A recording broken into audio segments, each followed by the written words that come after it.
rabbi shrah li sadri wa yassir li amri wahlul 'uqdatam min lisani yafqahu qawli bijahi nabi wa sahbihi wa ali amma ba'd. Yang sama kita muliakan dan kita hormati pimpinan Yayasan Al-Khairiyah Bapak Haji Abdullah, Ustazah Haji Azizah, Ustazah Khadijah Ahmad, yang kita doakan panjang umur, sehat afiat, dijauhkan dari segala penyakit zahiran wa batinan, amin amin ya rabbal alamin.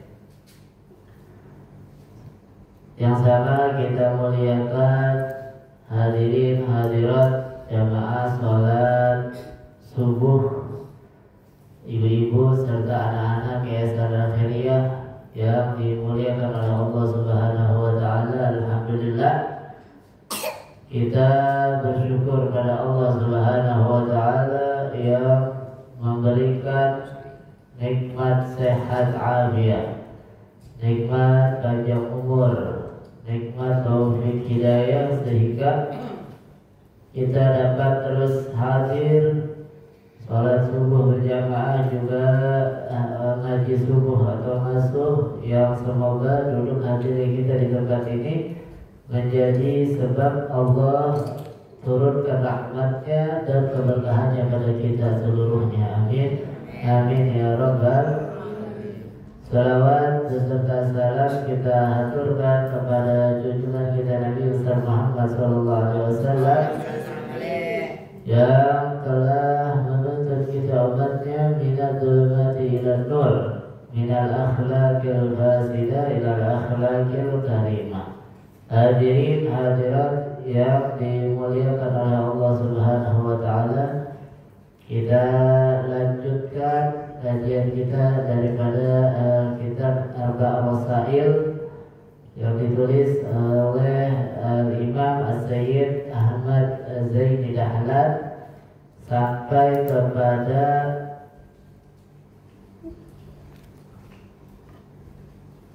wa fi tafsir qawlihi ta'ala la yamlikuna syafa'ata illa man ittakhadha inda rahmani ahda. Qala sallallahu alaihi wasallam hiya salawatul khamsu. Setelah kita ketahui bahwasanya salat ini adalah tiang agama dan informasi daripada Sayyidina Jibril bahwasanya umat Nabi Muhammad SAW nantinya akan banyak yang melalaikan sholat, maka disebutkan di sini di dalam tafsir daripada firman Allah Subhanahu wa taala, la yamlikuna syafa'ata illa man ittakhadha inda rahmani ahda. Tidak akan mendapatkan syafaat, tidak akan mendapatkan pertolongan, tidak akan mendapatkan pertolongan nantinya illa kecuali orang-orang yang mengambil dari Allah Subhanahu wa taala ahda, perjanjian. Perjanjian apa? Maka Nabi SAW jelaskan, qala sallallahu alaihi wasallam hiya salawatul khamsu, itu adalah sholat 5 waktu. Maka syarat mendapatkan syafaat, syarat mendapatkan pertolongan Allah nantinya di akhirat, di dunia maupun di akhirat, maka syarat utamanya adalah sholat 5 waktu. Wa qala sallallahu alaihi wasallam, Nabi SAW bersabda, "Maftaradallahu 'ala al-ibadi ba'da tauhid." Tidaklah Allah mewajibkan kepada hamba-Nya setelah tauhid, mengesahkan Allah, syai'an ahabba ilaihi, sesuatu pun yang lebih Allah cintai, melainkan itu adalah as-shalah. Minas shalah, yaitu sholat. Sholat paling dicintai oleh Allah, sesuatu yang diwajibkan oleh Allah setelah mengesahkan Allah. Yang paling dicintai oleh Allah adalah sholat. Buktinya kata Nabi, walau kana syai'un ahabba ilaih, manakala seandainya ada sesuatu yang lebih dicintai oleh Allah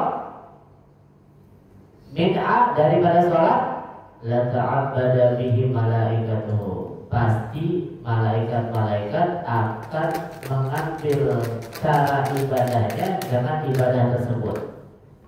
Tapi nyatanya para malaikat, mereka faminhum ar-raki', di antara mereka ada yang ibadahnya ruku aja, wasajid, ada yang sujud aja, waqa'ib, ada yang berdiri aja, waqa'id, ada yang duduk aja. Jadi kata Nabi, kalau seandainya emang ada sesuatu yang lebih dicintai Allah dari sholat, pasti malaikat dipilihkan ibadahnya dengan cara itu. Tapi ternyata para malaikat, mereka ibadahnya ada yang ruku, ada yang sujud, ada yang diri, ada yang duduk. Nah ini kan cara-cara gerakan-gerakan ibadah sholat. Wa yuqalu annal musallina minal malaika fis samawati yusammuna khuddamar rahman. Terus lagi nggak sampai di situ, mereka yang dapat tugas beribadahnya dengan cara sholat, ruku, sujud, duduk, berdiri, di langit mereka namanya adalah disebut dengan julukan khuddamur rahman, pelayan-pelayan Allah Subhanahu wa taala. Wa yaftakhiruna bidzalika 'ala sa'iril malaikah, dan mereka berbangga diri dengan hal tersebut dari kalangan para malaikat-malaikat Allah. Lebih lebih didominankan begitu. Khuddamur rahman, berbangga dengan ibadah sholat macam begitu. Wa qala Abu Darda, Sayyidina Abu Darda sahabat, beliau katakan, khairu ibadillahi alladhina yura'una asy-syamsa wal qamar wal adillata li dzikrillah, yakni lis-shalah. Sebaik-baiknya hamba Allah adalah yang memperhatikan matahari, bulan, dan bayangan-bayangan untuk mengingat Allah. Artinya memperhatikan waktu-waktu sholat. Sholat tepat pada waktunya. Sholat. Wa yurwa, dan diriwayatkan, awwalu ma yuhasabu alaihi al-abdu yawmal qiyamah as-shalah. Pertama yang dihisab, yang dihitung, yang dilihat oleh Allah dari seorang hamba pada hari kiamat adalah sholatnya. Fa'in wujidat tamatan kubilat, kalau terlihat nampak sholat tersebut sempurna, maka itu sholat akan diterima. Wasa wa kubilat sairu amalihi, dan akan diterima seluruh amal-amalnya. Wa in wujidat naqisa ruddat wasairu amalihi, kalau didapati nampak sholat tersebut ada kurangnya, maka akan ditolak seluruh amal-amal ibadahnya. Sholat kita, haji kita, kalau nggak sholat, apa amal kita? Haji, umroh, sedekah, zakat, dan lain-lainnya, kalau sholatnya tidak sempurna, maka besar kemungkinan amal ibadah kita seluruhnya ditolak oleh Allah Subhanahu wa ta'ala. Makanya yang paling utama, pertama kita jaga sholat. Kita perhatikan sholat kita. Sebab ini yang pertama yang dilihat. Pertama yang dilihat sholatnya kita harus dilengkarkan dan dilakukan dengan sempurna biar hasilnya maksimal sehingga amal yang lain ikut diterima sama Allah Subhanahu wa ta'ala. Dan memang kita ini dalam melaksanakan sholat ini butuh mujahadah. Dan Nabi tahu, Nabi katakan waqala sallallahu alaihi wasallam li Abi Hurairah radhiyallahu anhu, Nabi katakan kepada Sayyidina Abu Hurairah. Abu Hurairah ini nama aslinya adalah Abdurrahman bin Sakhr. Kenapa dia dinamakan Abu Hurairah? Karena dia senang sama yang namanya kucing. Sayyidina Abi Hurairah, beliau katakan kepada Sayyidina Abu Hurairah, ya Abu Hurairah, wahai Abu Hurairah, kata Nabi SAW, mur ahlaka bis salah, perintahin keluargamu untuk menjalankan sholat 5 waktu. Fa innallaha ya'tika birrizq, maka sungguh Allah memberikanmu, mendatangkan padamu rizki min haitsu la yahtasib, dari hal atau dari segi, dari sesuatu yang tidak disangka-sangka. Wa misdaqu dzalika, dan dalil daripada hal itu, pembenaran daripada hal itu ada di firman Allah Subhanahu wa ta'ala, wa'mur ahlaka bis salati wastabir 'alaiha la nas'aluka rizqan nahnu narzuquka wal 'aqibatu lit-taqwa. Jadi Nabi SAW perintahin Sayyidina Abu Hurairah untuk sholat dan jaga sholat, juga perintahkan keluarganya untuk sholat dan jaga sholat. Karena kata Nabi, Allah memberikan dan mendatangkan rezeki dari hal-hal yang tidak dikira-kira, yang tidak disangka-sangka. Ini artinya ada kaitannya. Rezeki kita, rezeki kita ada kaitannya dengan sholat kita. Lah terus itu ada orang tak sholat, bahkan orang kafir rezekinya aman-aman aja, rezekinya sehat-sehat aja, sejahtera aja.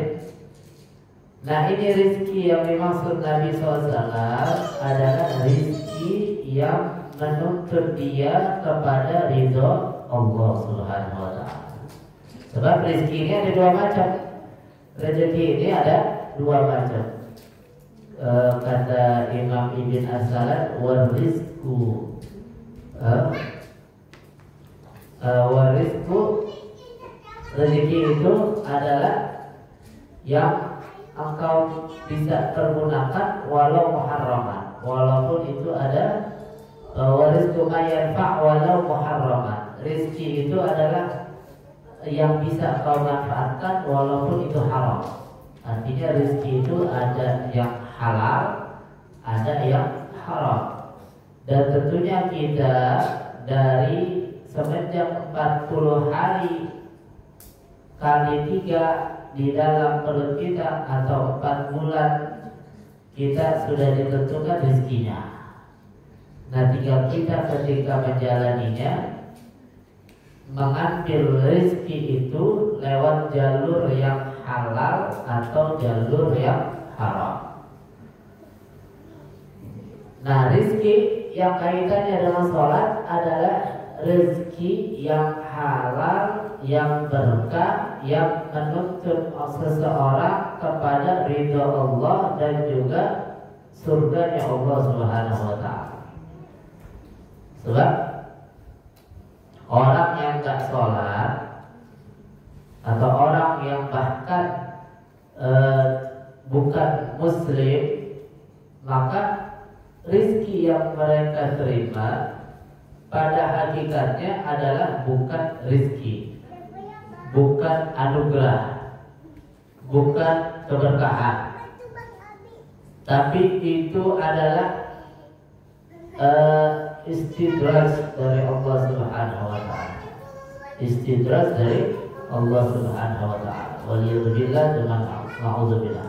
Al-Qur'an katakan sanastadrijuhum min haitsu la ya'lamun. Kami akan berikan istidraj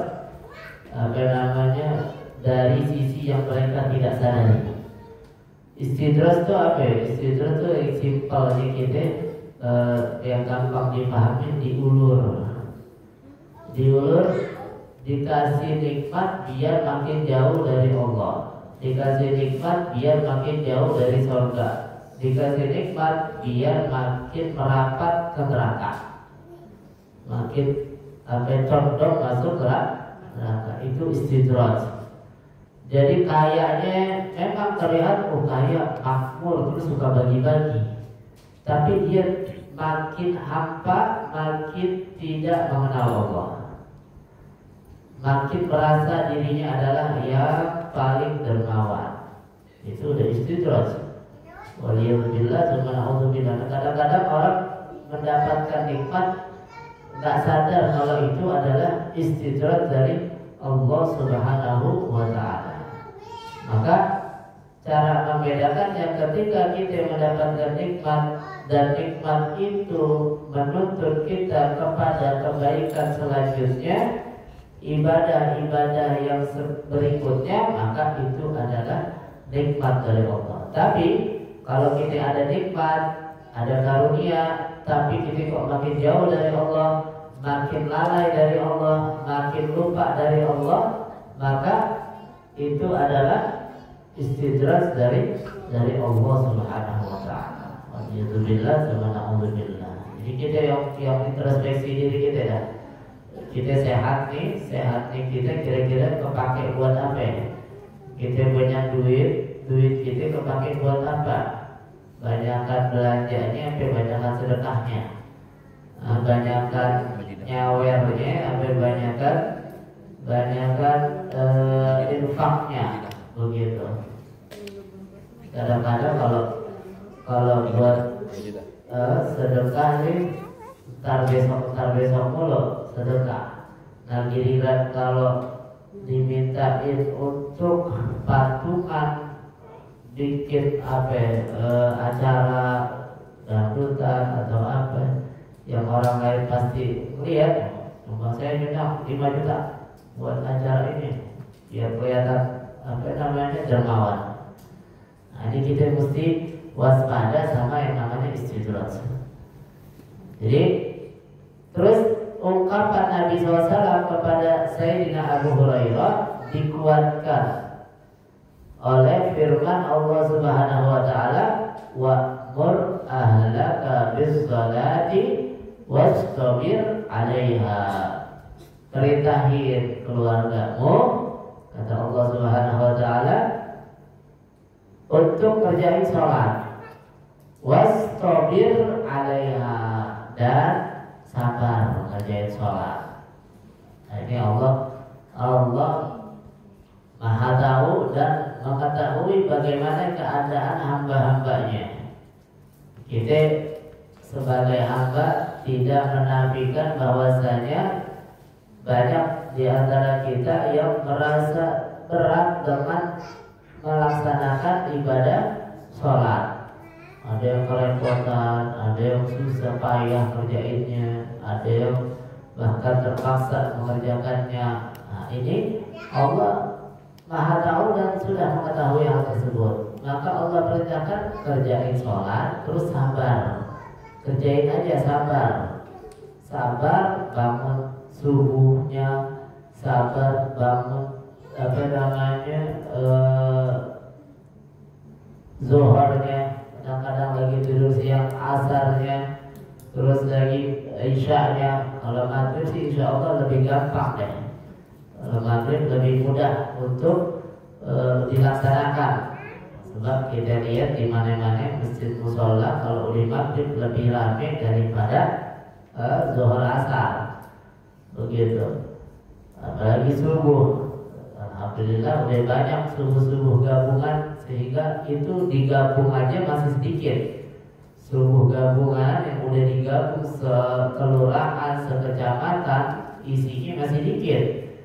Udah gabung-gabung macam-macam wilayah masih sedikit, begitu. Apalagi nggak digabung, apalagi nggak digabung.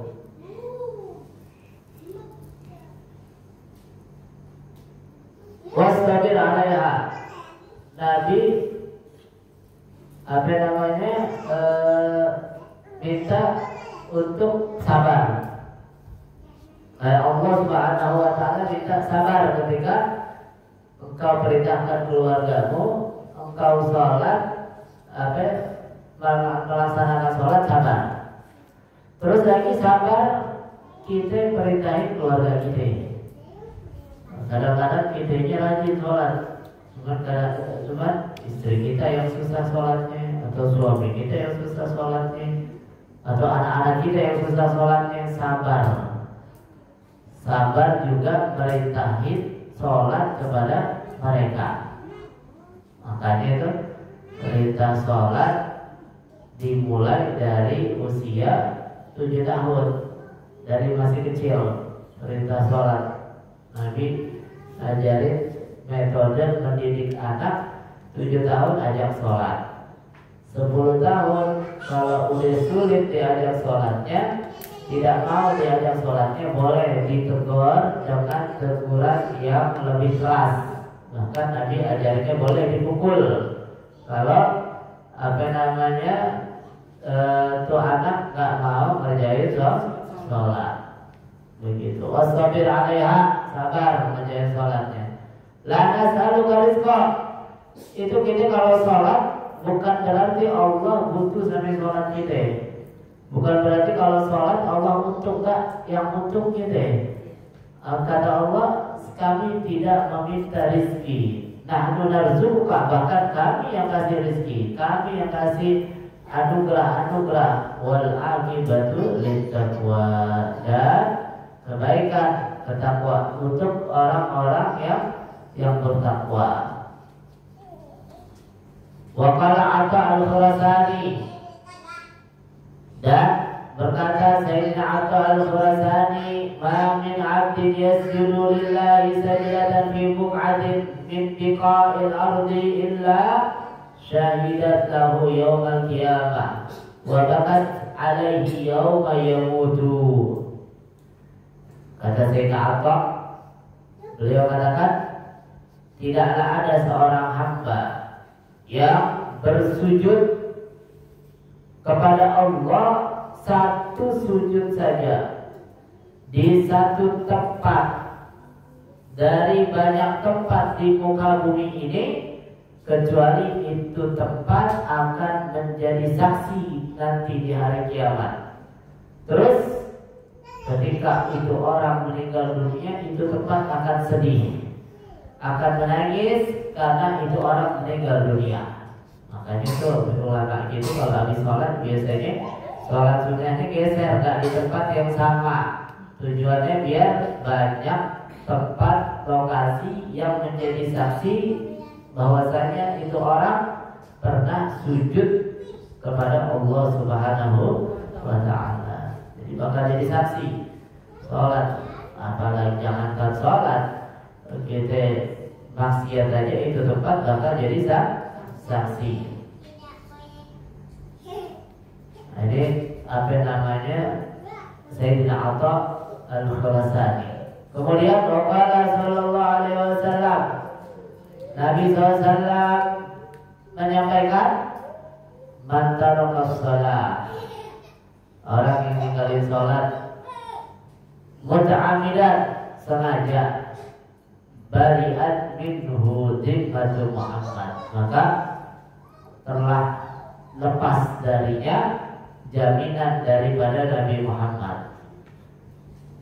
Wa qala sallallahu alaihi wasallam khamsu salawatin katabahunna Allahu ala ibadihi. Ada 5 salat yang diwajibkan oleh Allah Subhanahu wa taala kepada hamba-hambanya.